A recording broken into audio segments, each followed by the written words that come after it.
journey. Now, the man who received 5 talents immediately went out and put his money to work for him, and he gained 5 more. So also, the man who received 2 talents gained 2 more. But the man who received 1 talent, he went out, dug a hole in the ground, and hid his master's money.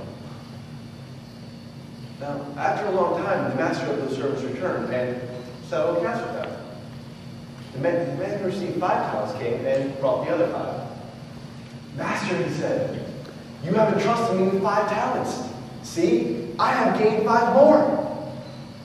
His master replied, well done, my good and faithful servant. You have been faithful with a few things. I will put you in charge of many things. Come, share in your master's happiness. Then the man who received 2 talents came. Master, he said, you have entrusted me with 2 talents. See, I have gained 2 more. His master replied, well done, my good and faithful servant. You have been faithful with a few things. I will put you in charge of many things.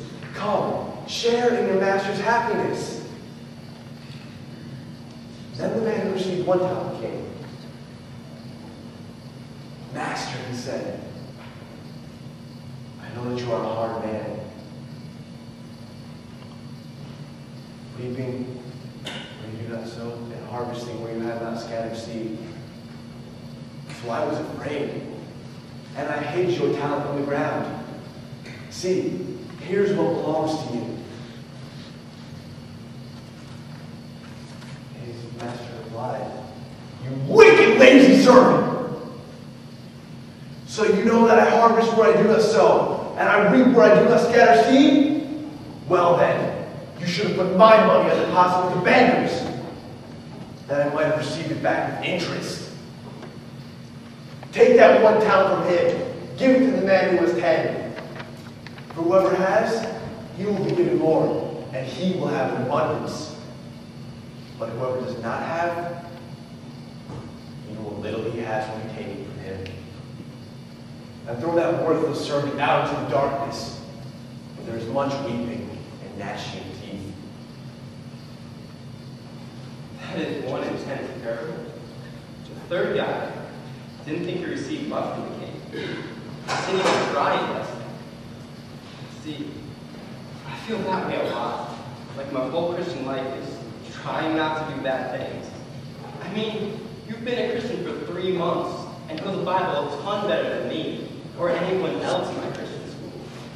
For you, the Bible is like a treasure to explore and discover more and more. You're constantly finding amazing verses to fight off temptation, witness to others, or just to love God more.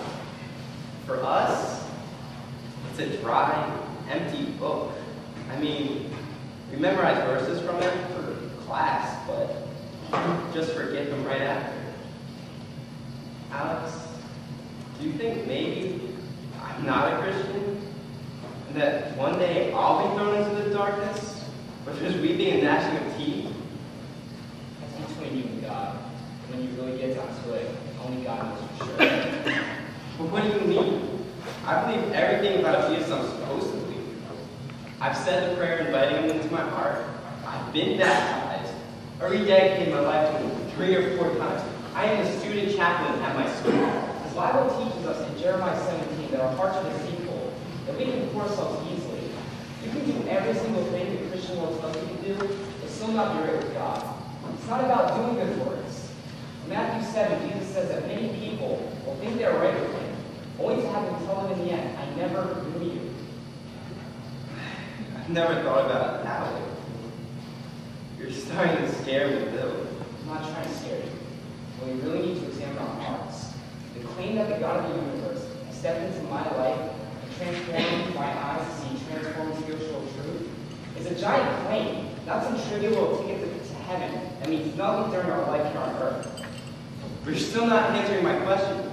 Do you think I'm one of the millions fooling themselves? Or am I a real Christian who just had an incredibly bad day? You told me you believed in Jesus and invited him into your heart. Based on what you've told me, I consider you a real Christian brother with new life in Jesus. I challenge you to make sure you're ready. Ready for what? I'd like you to be an accountability partner where we keep each other strong.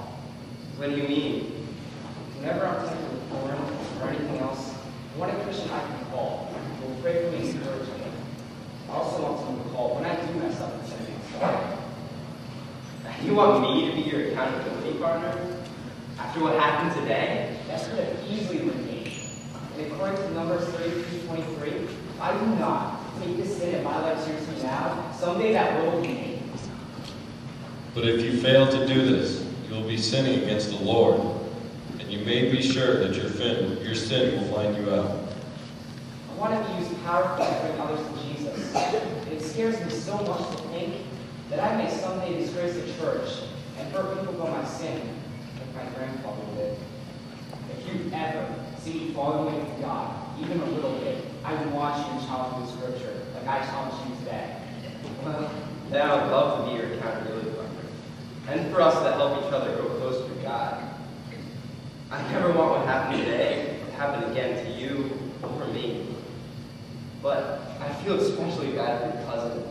She'll never want to be a Christian now. I don't know about that. I believe our God is bigger than any of our sin. Our job is not to show us we're perfect, but to tell them that God forgives sinners like us and gives us His power to help us overcome sin. Actually, this reminds me of a memory verse at my school this week. It says, it says that if someone is to cause one of the little ones to sin, that he should be thrown into the ocean with a millstone tied around his neck. I deserve to be drowned in the sea for what I did today. You both deserve